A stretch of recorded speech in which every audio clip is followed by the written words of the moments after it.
Play Saves the World, Episode 4. To play is human.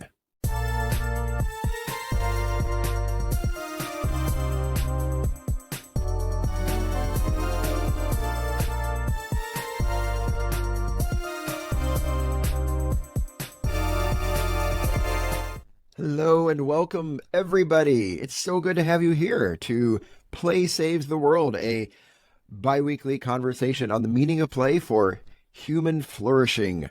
My name is Daniel Hilty. And my name is Kevin Taylor. And we are so grateful and glad to have you listening today to the podcast or watching on YouTube. Thank you so much for being a part of this conversation. Kevin, feels like it's been too long, man. It's been too long. How are you? I'm good. It's been a few weeks. Yeah. I got COVID, like a lot of people, in this little summer surge. It just stinks. Thankfully, it's more of a nuisance than anything right now. So I'm glad for that. Yeah. You say you are mostly recovered. I think I'm pretty recovered. Yeah. Good.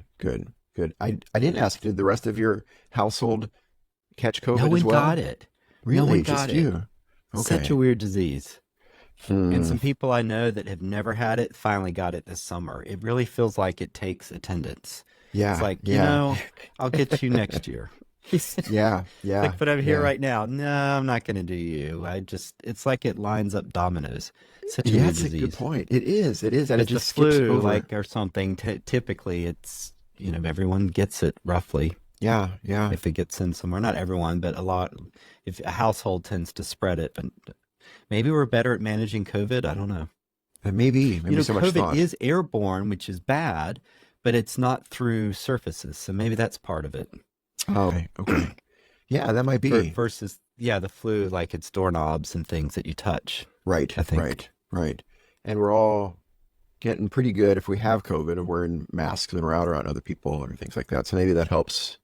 Control the spread. I know a what little to bit. do. And it's so nice that you can go outside. And so we ate outside sometimes, and I was just kind of sagging in the chair between the heat and the COVID, but at least I wasn't. Up in the chair eating outside. It's the prequel to Weekend at Bernie's. That sounds so sad. I'm so sorry, but I'm glad that you're feeling better. The nice bit is I could just be outside with the, you weren't completely sequestered, or it was nice to get out of the bed for a little bit. But for sure. It's fine. What can you do? Yeah.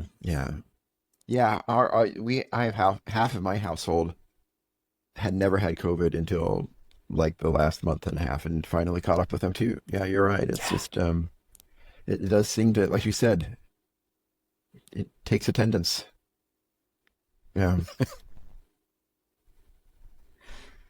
Well, good. I'm glad you're feeling better. And thank you. And you got back from a conference. I want to hear all about this. Yeah, thanks. Thank you. Yeah. It was a Beach Boys conference? Well, there was a Beach Boys prize appearance, which I'll get to. Yes. I mean, not literally the Beach Boys, but their name was invoked in unexpected ways. But yeah, I just last week had the joy of getting to be involved with the Pause Play conference. It's sponsored by the Pause Play Center for Clergy Renewal out of Kansas City.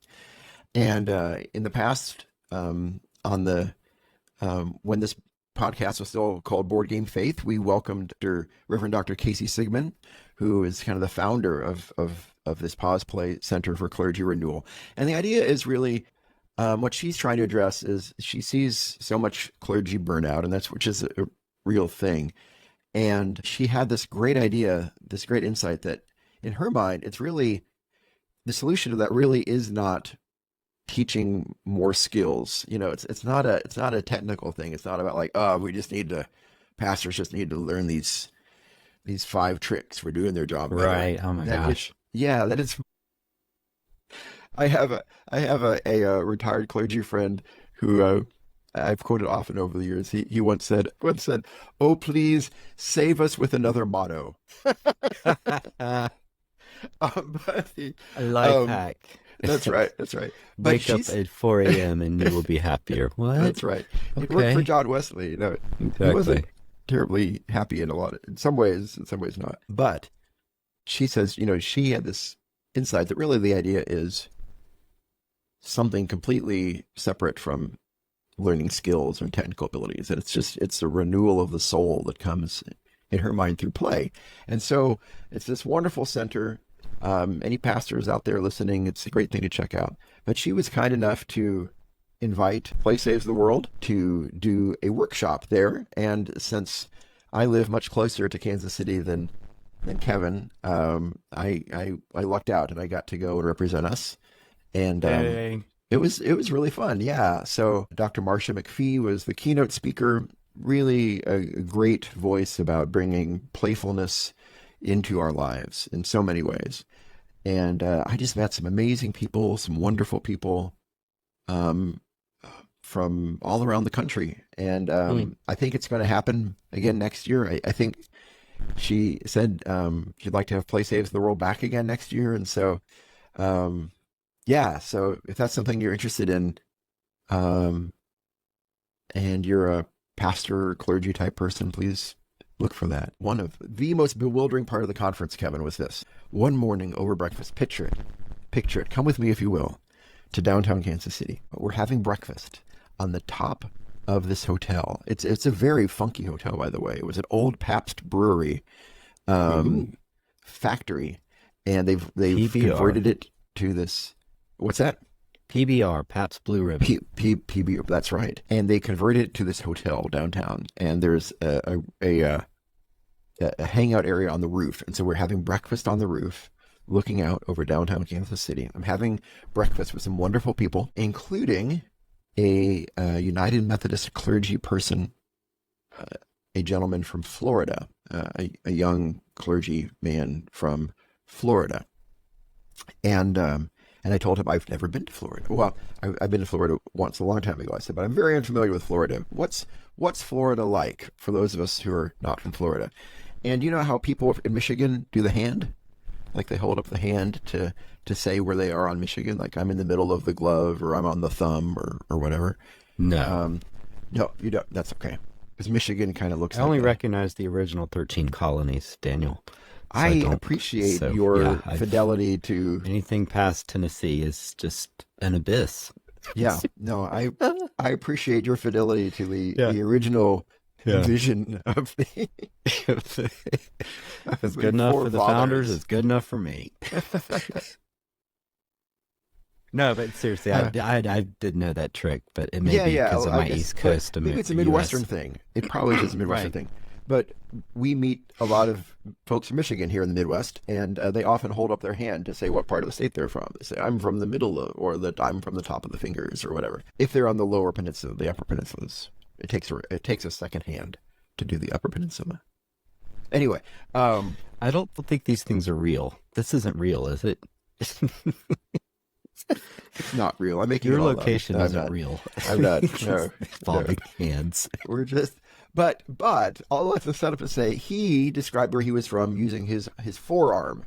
He just he, like put his forearm down and uses it as Florida, and the part before the elbow is the panhandle, and then you go down and he kind of bent the forearm and his hand to describe where Florida was. And so he was going down Florida on his arm, saying where he's from, and then he gets down to the very, very bottom, right, of Florida, where the Keys are, the Florida Keys, and I said, "Oh yeah, that's where Kokomo is."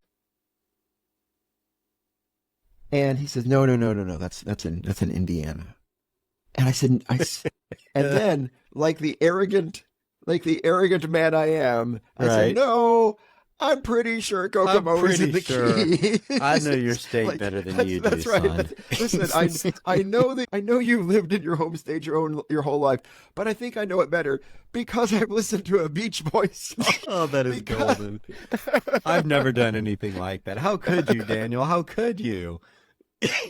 But so then we get in this conversation, which of course was terribly arrogant of me, and I apologized very quickly after that. But we got in this conversation. I looked it up. You know the Kokomo song, you know? Yeah. And the Beach Boys. And it begins with the line, "Off the Florida Keys, There's a place called Kokomo, right? And I apologize to all of our listeners for singing. But so all of my life, I have grown up knowing that off the Florida Keys, Sure. there is a place called Kokomo. Kevin, the Beach Boys have lied to us. No. There's no place called Kokomo off the Florida The whole Keys. song is fiction? It's about a mythic, imaginary place. It's like Narnia? It's like Narnia. Mythic what? It's like imaginary. It's like a mythic, imaginary place. It's like Narnia. It's not. So he was there. right that it's not in Indiana, or there is one in Indiana. There is one in Indiana. There's not but it's one not off the one they're Florida singing Keys. about. Okay, so No, you were yeah. kind of right in your defense. Well, I was trusting the Beach Boys, and he was They're from the beach, he was a Daniel. native of They're Florida. not. I mean, yeah, they're not geography majors. So I mean, anyway, I grew up that song. So for any listeners out there who might have thought that as well, all of our listeners are probably much more informed and smarter than I am, and already knew this. But so that was one of my great revelations of the conference, among many other more meaningful ones from the speakers. But yes, Kokomo, despite what they say in the Beach Boys song, is not off the Florida Keys. Mm. Yeah.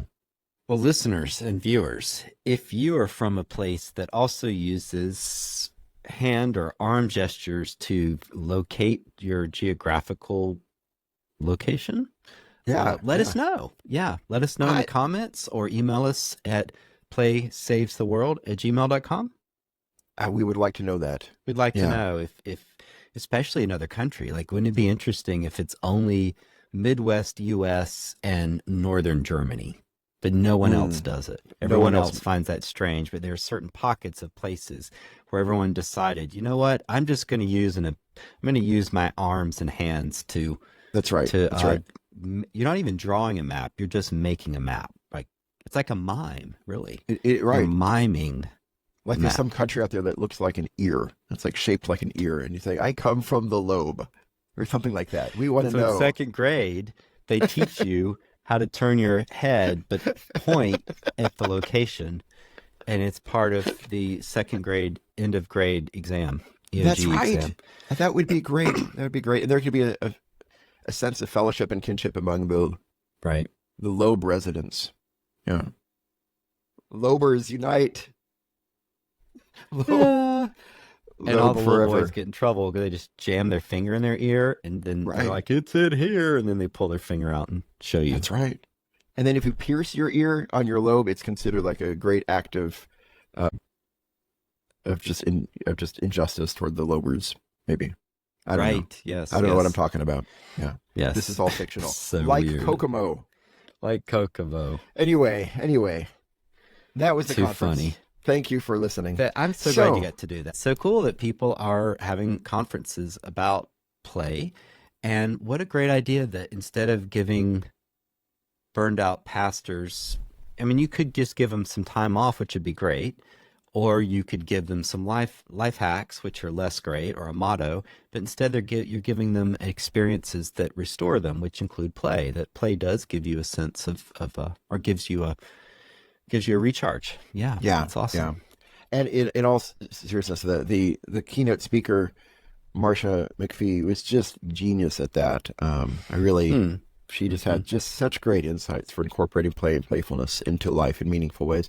I'm sure the other workshop leaders did as well. I did get a chance to hear them because I was doing our workshop. But yay! And Kevin, thanks to, if anybody's listening from the Pause Play Retreat, thank you so much for that invitation, for organizing it, Dr. Casey Sigmund and Amy, and so many others, Josh and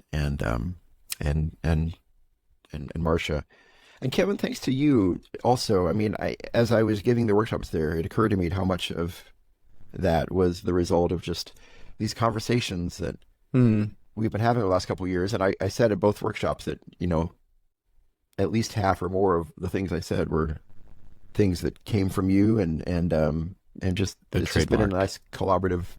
Yeah. So thanks for being part of this conversation. It's been been great. That's great. That makes me very happy. So Daniel, this is episode 4. Episode 4 of Play Save the World. Play Saves the World. Yes, and we are building sort of some foundational ideas about play. Yes. And what it is and what it means. That's right. So where have we Where have we been so far on this journey, Kevin? Recap. Recap.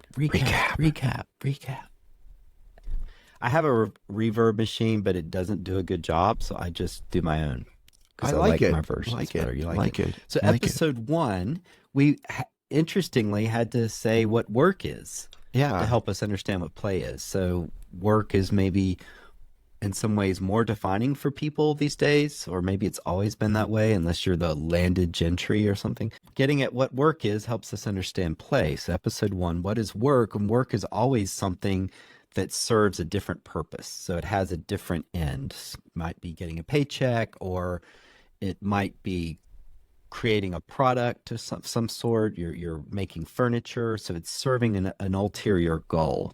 Right. And that helps us understand what play is, which play has no outside goal. It simply is. Right.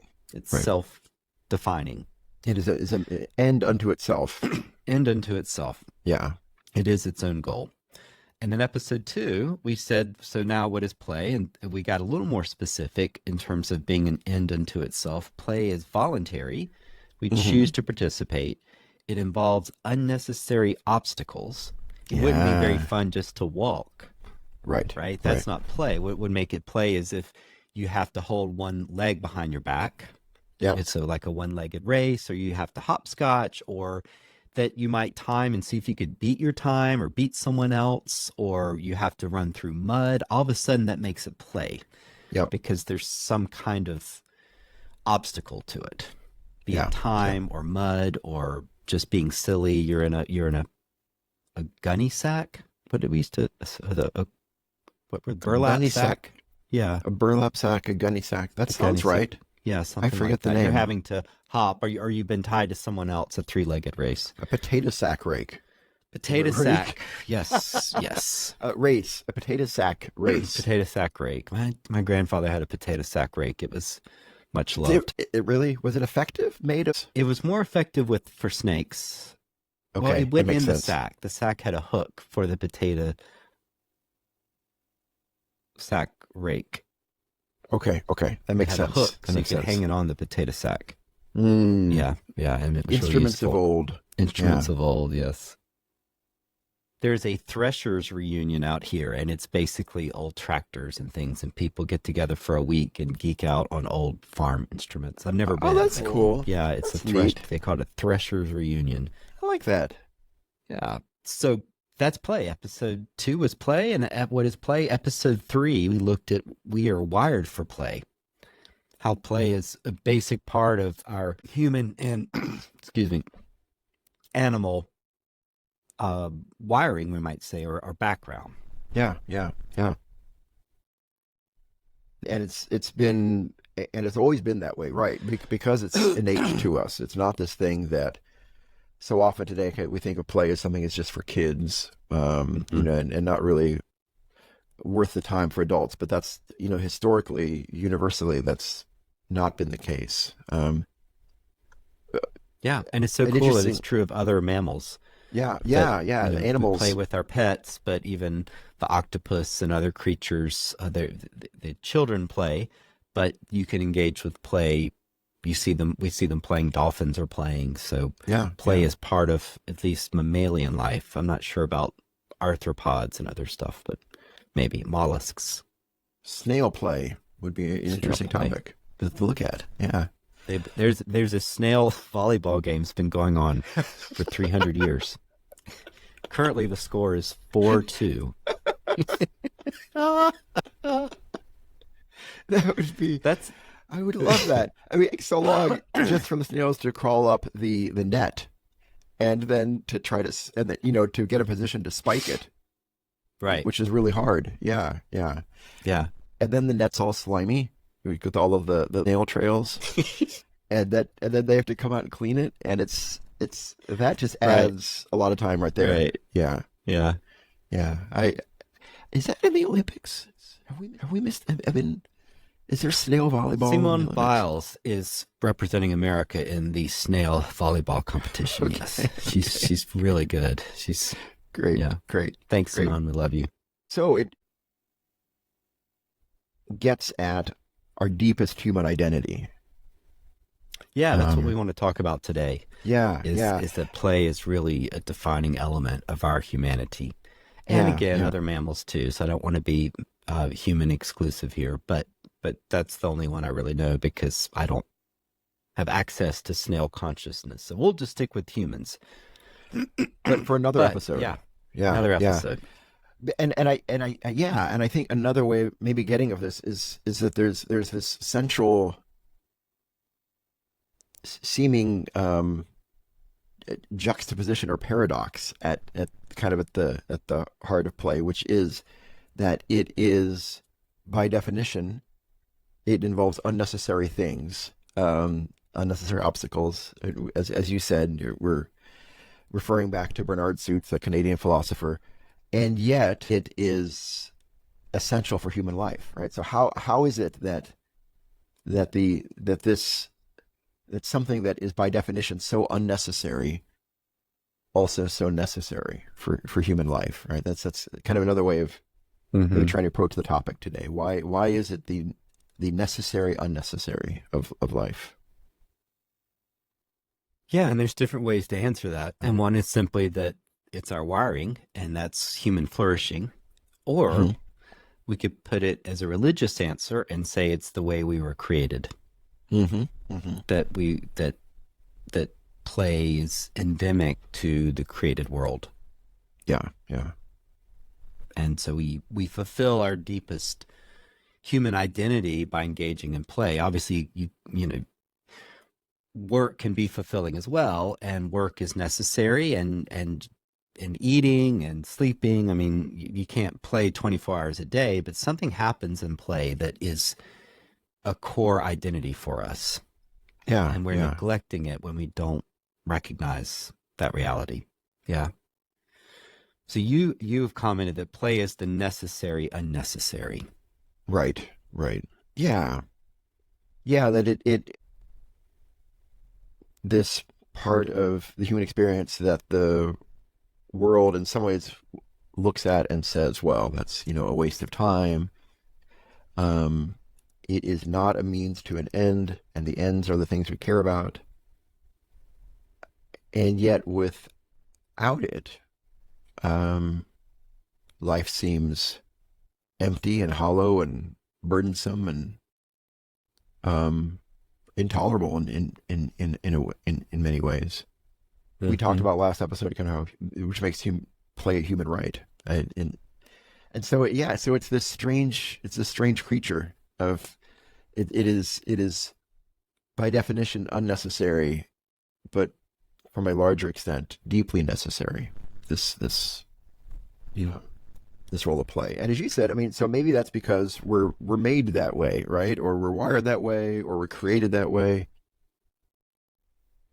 Why would that be? Why would we be created or wired to feel that this unnecessary thing is Yeah, and that if we put it in a non-religious context, I think there is no answer. It just simply is, right? It would mm, be, mm. or you could put it as a Buddhist answer, like we just accept the reality that we have, which Hmm. is Hmm. a authentic answer. So there's nothing Yeah, wrong with yeah, that. If we put it in a religious, a more monotheistic religious setting, it's because it reflects the values of God, I think, ultimately. hmm, hmm. That God is in some sense playful. Yeah, yeah. Like yes, like how? I totally agree. Yeah. Yeah. So So how how does does this how does playfulness then reflect kind of the image of God? right? And that's kind of saying, well, the world has an inherent element of play, and if God made the world that way, then it reflects some truth about God, presumably. Just Right, like morality is kind of embedded in the world to some degree. right, C.S. right. Lewis's great point that everyone everywhere automatically understands the idea of getting in line. We naturally form lines because it's just obvious that the first come is first served type thing. That's You should interesting. wait your turn. Now, obviously, there are line cutters, but everyone gets mad at them because we have a baseline sense of morality, and everyone agrees you shouldn't harm children unless you're, there's something wrong with you. Like the exception proves the rule, that people Right. care about children, people protect the innocent, people understand justice. So reflects some of the values of God as well. That Yeah. God Yeah. created morality within us, and also God created playfulness within us. So what are the gifts of playfulness then? What are the things that make it this necessary? And I think one of the things you and I have been talking about is, in previous episodes and offline too, and in our notes, is this idea of, play really helps us to focus on the gift of being overdoing, right? It's about, maybe it could be said that play helps us to be more present to Mm-hmm. the realities in front of us.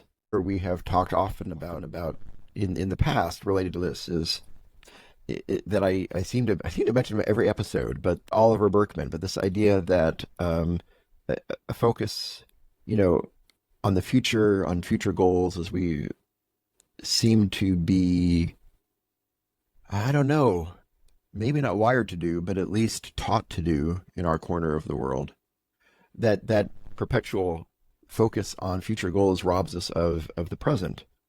And so it's kind of hard in the modern mindset to allow ourselves to focus on what is right in front of us. And yet that is so essential, right? Because all sorts of religious traditions and modern psychology too, talks about if you want to have a happy and fulfilled life, it means being present to the things right in front of us and not always being lost in Right. our worries about the future or regrets about the past. Anxiety is always based in the future. Yeah. It's a future fear. Mm-hmm. Right. So the one way of dealing with anxiety is focusing on the present. Yeah. And play is awesome at doing that, right? At giving us the ability to do that. That's something we do in our workshop. Something I did in the workshop at this conference was, we play a big group game of just one. That great kind of a fun cooperative word game, and then afterwards we just kind of reflect together about, none of us were worried about the future as we were playing this game. None of us were regretting, a past mistake from 5 years ago during this game. We were all just focused on this thing in front of us and the people in front of us for the moment. And what a gift that is that play gives us to do that. It's making me think that one way of focusing on the present would be a meditation. So that approach of allowing your mind to wander without fixating on anything and trying to just keep it grounded in a present self-awareness that doesn't grasp. I mean, meditation there's different techniques and different ways to define it, but something like that, it could be simply just focusing on the present. But another form of focusing on the present would be something like chanting the Psalms that monks do, or prayer beads, and I had never thought of it as a type of game mechanic, but it kind of is, in the sense that it is a thing you're doing, but it really just has a focus on the present. Yeah. That makes sense. Or singing a hymn or something, but you're doing something that is finite, that it doesn't really have a purpose. The mandala that some Buddhist monks make, they're making these almost sandcastle art things that they will destroy. Or corporate worship is something that has importance right now, but like a game, it ends, So when you're playing a game, you know that at some point it ends and you go back to real life. And that's fine. Yeah. Like you'll die if you only play games, because you have to eat and sleep and take care of your surroundings and everything. And worship's similar. Like you can't just sit and worship all the time. You will have to leave. Yeah. I've never thought about those are all great examples, including the mandala. I've never thought about that, but the fact that they destroyed afterwards, never really thought about it, the implications of that. But that's all about grounding yourself only in the present, right? Because Yeah, if you preserve it, if you say, "Oh, well, look at this beautiful work," then all of a sudden it's about the future, it's about your legacy, it's about your impressing other people, right. and that's I'm going not to the sell point of it. these. It's about Yeah. yeah, yeah. That's so cool. Yeah, I love that. Yeah, it's a way of, well, I was thinking of how you were talking about focusing on the present, and are there other ways? Sure, there are, but another way is having sort of an immediate goal that is sort of superfluous. And you Right, can do that with right. meditation. There's styles of meditation where you're walking or looking at a candle or listening to the sounds, and all of those are almost game-like events that you're doing something Yeah, that is yeah, not really necessary, but it kind of is for that experience. So yeah. yeah, grounding us in the present and worrying about something that in some ways, if you're playing a board game, is really silly. Like Exactly, Monopoly, you're exactly. worried about getting little colored pieces of paper that we call money that have no purpose outside of the game. It's almost like we can't be present. I wonder, I don't know, I need to think about this.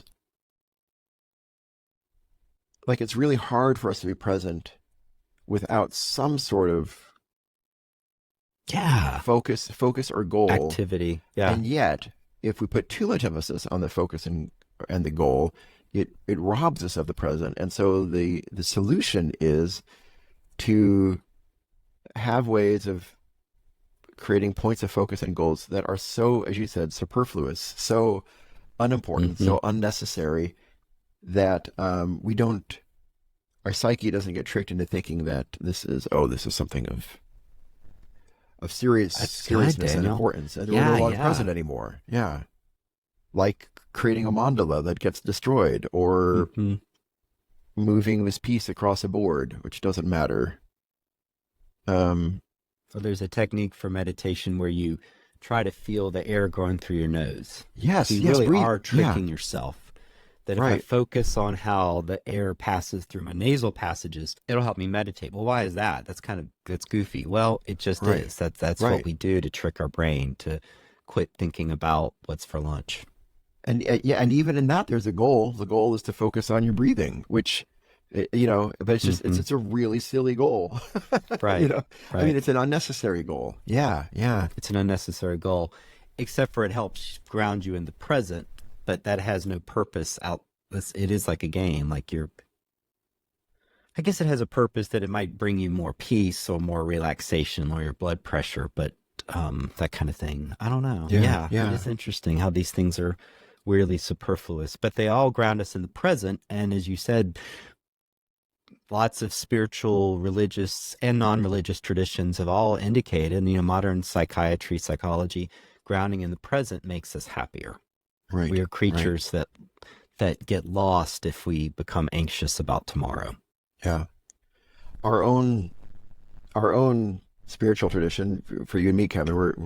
We come out of the Methodist Christian tradition, though this is not exclusively a Methodist Christian podcast at all. We whatever your tradition or no tradition is great, and we're glad you're joining us. But it makes me think of that, of the some of the things that Jesus talks about. Like on the one hand, like talking about, you've got the birds and the flowers. They don't worry about tomorrow. Or the Mary and Martha story. About just kind of choosing to be present. And part of that being present is socializing, and we are able to socialize with people in the present, and play and games are a great way of breaking down people's inhibitions about interacting with others, that we're not having to ask them, well, what's your job, or come up with small talk, etc. You're not having to hold a cigarette and cocktail in your hand trying to be at some kind of weird dinner party. You get to do something silly, and everyone's silly together. Right, Like, we're going to throw dice and get into this game, right, right. and you can see the walls break down. And that's one thing lots of people have stressed, going back to our board game faith podcast, of how much it brings community and people together, Yeah, which is a way of focusing on the present. yeah, yeah, yeah, yeah. Yeah. Well said. Yeah, it's. I know I've experienced in my own life, and I think our listeners and many others could probably attest to it too, that when you have a common thing that you can play around with other people, it sure makes being with other people a lot easier. Easier, and it's fun, Yeah, and it's yeah, joyful. yeah, yeah. Yeah, yeah. And there's other ways to be with people that are joyful, conversation or a common project or work.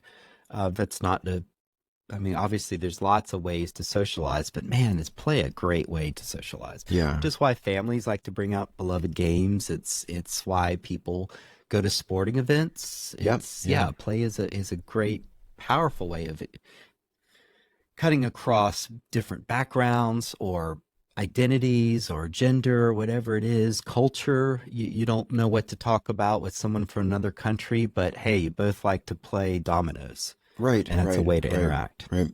And in fact, we've got that great manuscript from King Alfonso from Spain that shows Muslims and Christians playing chess. Yeah. And Yeah. obviously Isn't that that was a great? valued way of cutting across the Spanish world that was both Muslim and Christian at the time in the medieval world. Well, and at the time of this recording, the Olympics are going on in Paris right now. I mean, and what another Oh yeah, great great example of example. that too. Just that, Hmm. that, yeah, when, at what other point in the world do you ever get people from almost all over the world, with a few exceptions, together for something? Well, play, Hmm. right? Play brings these wonderful sports, that Yeah. brings the world together. And how cool You is see that? that heavy thing over there? You see Yeah, that heavy thing? Let's yeah. see who can throw it furthest. You want to So do you that? could, yeah, let's do it. Let's see it. I'd like let's see if you can do it. Let's. Okay. Yeah, and within a Christian context, although you can put this in other contexts, I think the idea of grace and gracefulness, of Yeah, a unconditional love, play is a powerful tool for that. yeah, yeah. In fact, you came across, Kevin, this wonderful quote, um, about play. Originally, we found it in an article by Simeon Zoll, but he's quoting another scholar. Would you mind just talking a little about this quote that you found about play and grace? No, go ahead. You talk about Wari Boko. You're on a roll there. Well, yeah. Well, just so there's this. You get all the credit, but Kevin found this great article by actually an acquaintance of yours, Simeon Hmm. Zoll, about playfulness and the work of the Spirit, and it also involves grace. And he quotes this scholar who comes out of the Pentecostal tradition, Wari Boko is his last name, who We hope says we're that saying that right. Yeah. yes, Apologies if we're not. yeah, my apologies for mispronouncing. He says that the logic of play is the logic of grace. The logic of play is the logic of grace. And then I think, and then he goes on to say, yeah, that no, Wariboko says no self-addressed envelope from the giver. There's no self-addressed envelope from the giver to send something in return. Um, grace is all about not expecting something back. And he says that's why play is the essential character of a spirituality governed by the grace principle rather than by the work principle. You don't play in play, because play is not a means to an end, but an end unto Yes. itself. You're not doing this to accomplish something that you will get back in the future, right? It's not about what you earn. It's about the free gift of the moment, which is Hmm. a huge part of what grace is all about, right? Grace Right. is a theological term for those of us not familiar with it. That just means, the classic definition is the unmerited love of God, right? Or Hmm. I like to say that grace is the good news that God loves you and there's nothing you can do about it, right? That just basic, and that's Right. kind of what we find in play, that you are welcome here in this play, and nothing is expected in return. Right. Yeah, yeah. Play again has no purpose outside of itself, so that's where it really has a analogy to grace in that it is its own reward in a sense. So it's Yeah. not work, it's not something you earn, it's something that's accepted. So a good game accepts the fact that people are there and they're going to have this experience. and there's no outside reward besides that shared experience. It's really beautiful. Yeah, You could add that the one requisite for play is a willingness to play. Mm-hmm. That's The the only voluntary part. requirement. What's that? Yeah. It's the Yeah. voluntary part of the definition. It's the When we say voluntary part, correct. You have to raise your hand. Yeah, you have to say, yes, I want to play. Because if they're like, Daniel, do you want to play a game? And you say yes, and then you put your head down and take a nap, we can't play a game. Or if you decide to cheat or flip the table or something. But if you're willing to play and play in the spirit of the game and with the rules, that's the only requirement. You could have a wild muskrat on your head. You could be blind. You could be sniffling a lot or coughing like I seem to be. It doesn't matter. You could be male, female, Christian, non-Christian. As long as you want to play, you're accepted. And that's the beautiful idea behind play. Yeah. And I see it at board game conventions. Like, oh, you like this game too? Oh, let's play this game. Right. You just want to play. It's just the shared love. And that happens in various hobbies, which we're going to explore, that hobbies bring people together, especially people of different backgrounds. Yeah. By coincidence, having a wild muskrat on my head is my favorite way to play Catan. Well, I didn't want to remind you of that, but there was a time I did play it. Yes. Yeah, no, it's a happy memory. It's a happy memory. Yes. And I had the longest, what is that card? The longest road. You're the longest road. Longest road until the muskrat ate it, and then I lost the game. That's why I like to play with it on my head. That's right, because if anyone gets that card, it so enrages the muskrat that it runs down my shoulder and eats the card. Yes. And then I can be like, what card? I know you didn't win anything. And then the muskrat goes back. Plus, it gives me the illusion of hair. If people squint their eyes enough, they think, oh, Daniel has a nice head of hair. Do you remember that time I wore the longest road T-shirt and the muskrat attempted to eat me? Yes, it was so angry at you. It was so angry. It was what was the name of the? It was it was that muskrat hated the longest road. Wasn't it Mephistopheles the muskrat? It was Mephistopheles, the longest road hating muskrat. That's right.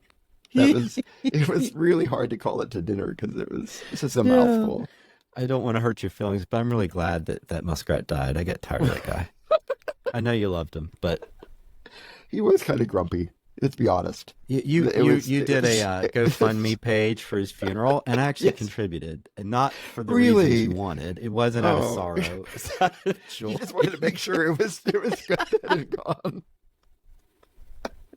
Speaking of, are you a Deadpool fan? Have you watched any of them? No, I haven't seen it. No, I haven't seen it. The opening bit is just really funny. Where, I mean, I don't think it's a big spoiler. It's the opening scene. He digs up Wolverine in the hopes that Wolverine is still alive because of his healing factor, but he's not. Yeah.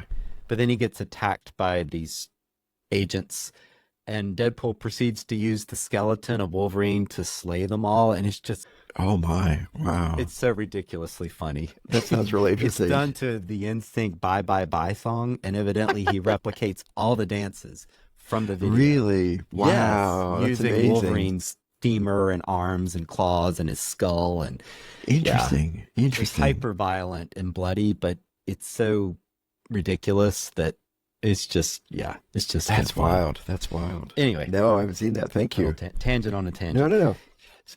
So focus on the present, grace, and one way that this thing that the world says so unnecessary, play, is so unnecessary. But the other way, spiritually speaking, there's another way too, right? What else?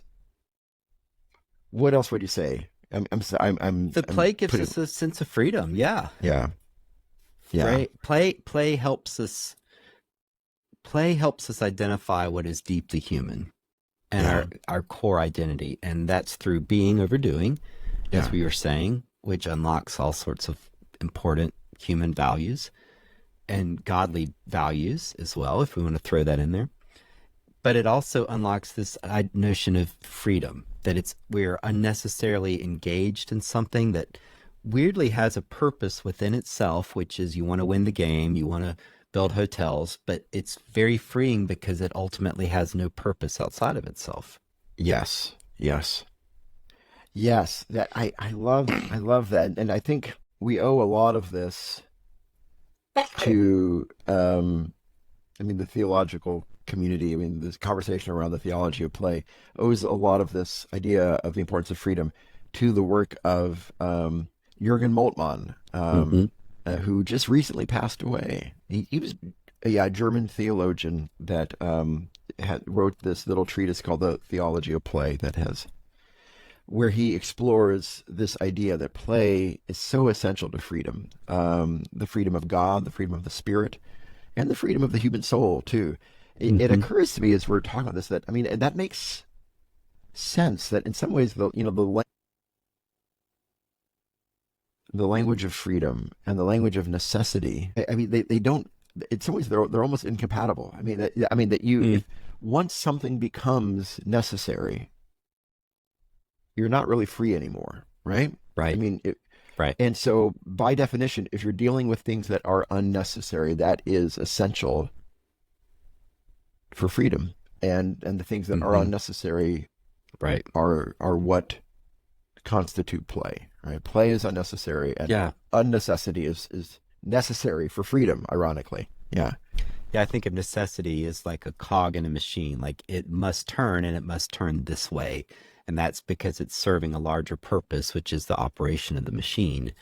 And humans can be turned into machines Right. through some forms of work, but it's clear that that's deeply inhumane, that we are creatures of freedom and not of machines, where we are a cog in a wheel and we only exist to produce.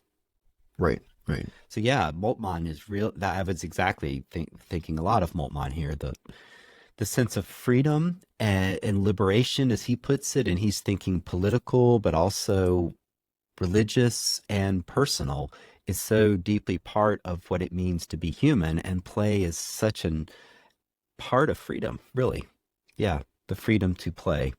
Yeah. He even talks about play as it's as a revolutionary act in some ways. I mean, Mm-hmm. it is a rejection of the larger. It can be a rejection of the larger narratives of the world, right? That Yeah, yeah. No, my right. value does not come from being a cog in the machine. My value comes from something else. Right. And both capitalism and communism can fall prey to turning people into machines in various ways. Yep. It can be Yeah. oppressive. Yeah. So any ism can be oppressive. Yeah. And Yeah. play is a way to reject that identity, to say no to a compulsory power structure. Yeah. And he goes on to say that because the world was created playfully by God, God was under no obligation to create the world, but instead chose Yeah. to, that God Yeah. is a being of freedom as well. Yeah. And insofar as we're made in God's image and we were made by God, we also are creatures of freedom.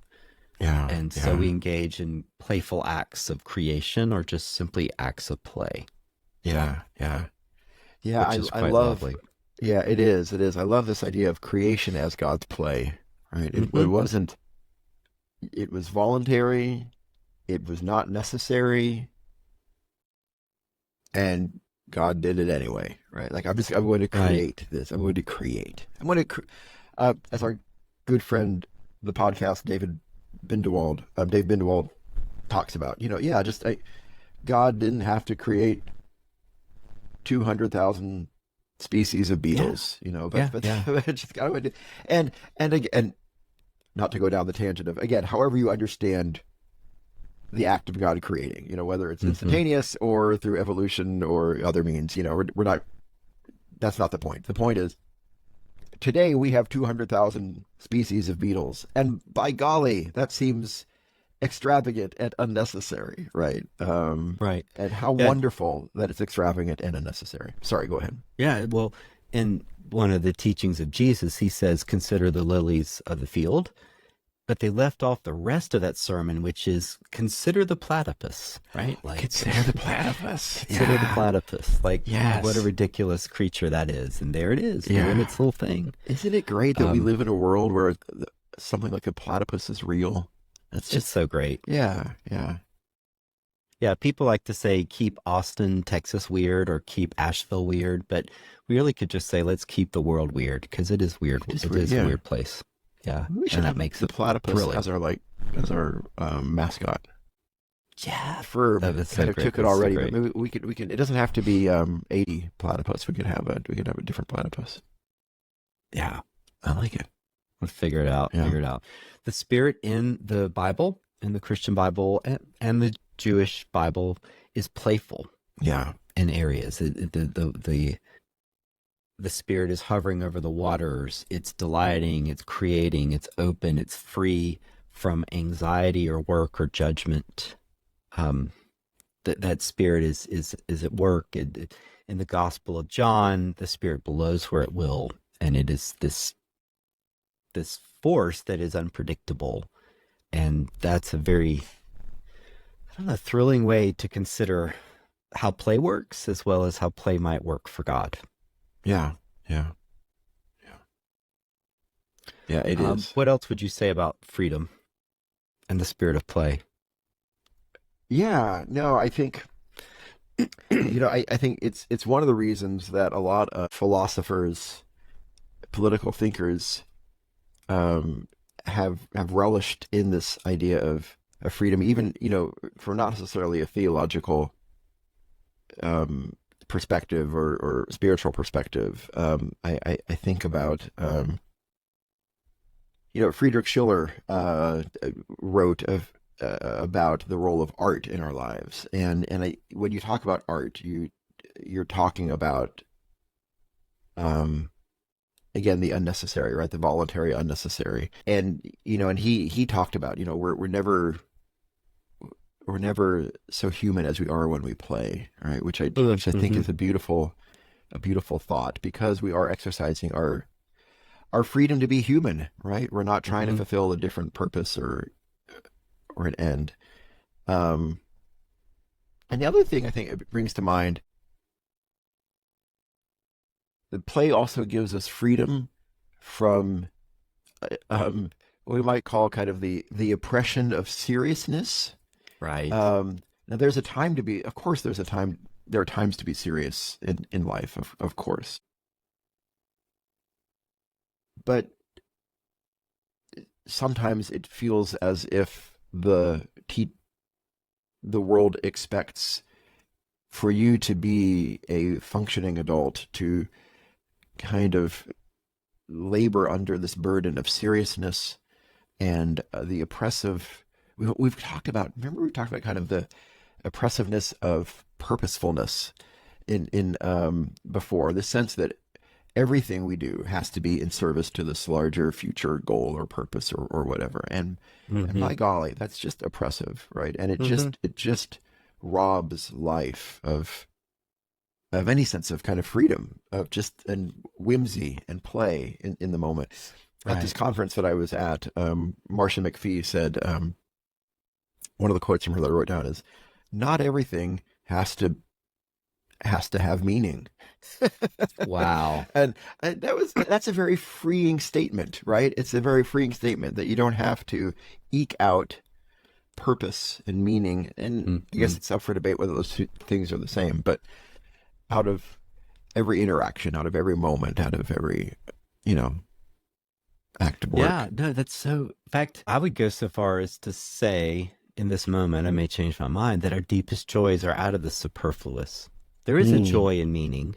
But Yeah. the deepest joys are, all of a sudden a butterfly starts zooming by, or you see a bat. Yeah, you hear an owl hoot at night. You see a bat dive out of the sky. Like nature is a great example of something that we don't really like. I don't need that butterfly. I don't need the tree out here. But the fact that it's superfluous to me gives me great joy. I don't know. Yes, it's a. Thomas Merton has this great great passage in one of his journals. Thomas Merton was a Christian Trappist monk who lived in Kentucky and lived. But he was Methodist in heart, I think. He was Methodist in heart. That's right. He died. You know what I say about Methodism? It's always the next best thing. So, like, whatever your religious tradition is, we're always the next best one. That's great. That's our big selling point. That's great. That's great. He has this wonderful passage in one of his journals where he is just walking across a field in his monastery in Kentucky, and he just sees a flock of birds descending, And Mm, I forget exactly the words, but it was this ecstatic, euphoric moment for him where mm. suddenly he had a sense of God and joy, and just in seeing this flock of birds descending, and that's so Yeah, cool. that's a playful moment, really, because it It is is, yeah. unnecessary. Yeah. Huh. My greatest moments of joy are, we'll have the some music going while maybe I'm cleaning up the kitchen after dinner some night or whatever, and the kids are home maybe for whatever reason from work or college, and also we just break into a spontaneous dance party, right? And That's so that is great. silly and it's purposeless, and it is my highest moments of life. They're Wow. just joyous moments. Yeah. Yeah. So speaking of the seriousness, the oppressiveness of seriousness, you found this great quote from Chesterton that I think might be a great way to kind of wrap up this discussion. Would you mind sharing a little Yeah, bit let from me just G.K. give a Chesterton? background that play Yeah, also allows us, hopefully, to be a little free from the burden of ourselves. yeah, And I yeah. think we have to qualify that because there are some forms of play that this doesn't work for. If you're a very serious athlete, if you're competing at the Olympics, and while that's a form of play, it's a professional form of play that is different. It makes me think of Right, board game publishers and designers where they're playing, but it is also their work. And so yeah, it's yeah. kind of a different craft.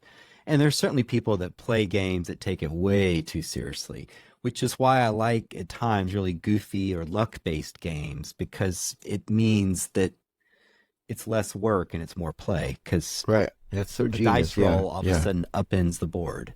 And yeah. that can be really rewarding and goofy and joyful. So Chesterton talks about being free from the self and taking ourselves seriously as is really kind of a mark of divinity. Mm, He says mm, angels can fly because they can take themselves lightly. mm. Pride, and so he's picking up on some of the ideas of Christian vices and virtues. Pride is Pride. the downward drag of all things into an easy solemnity. We're too solemn or too That's grave and so good. serious. One settles down into a sort of selfish seriousness, but one has to rise as to a gay self-forgetfulness. And he's using Yeah, that older sense of the yeah, word gay, yeah, like we're happy yeah. and joyful. Sure. He goes on to say seriousness is not a virtue, which is Hmm. such a great idea. Yeah, yeah. That is. I love that. Seriousness is a vice. Hmm. It's a natural trend to take oneself so seriously. It's a very easy thing to do. But laughter, of course, joy, breaking into random dances, playing a goofy game or just playing a game. And you imagine you're a real estate person or a builder and then you play Monopoly and then you lose. I mean, what could be more silly and joyful than that? Like, Yeah, yeah. I sell real estate, but I suck at What a Monopoly. horrible monopoly. Exactly. He says solemnity flows out of people naturally, but laughter is a leap. It is easy to be heavy, hard to be light. And here's the great bit Satan fell by the force of gravity. That's so great. Yeah, like Satan took himself so seriously, he was cast out of heaven. That's so great. That's But a that's angels, yeah, are able to fly because they're able to, in a sense, laugh at themselves. yeah, yeah. I think Yeah. that's a fantastic quote. Yeah, so play helps us engage in a lightness of the self.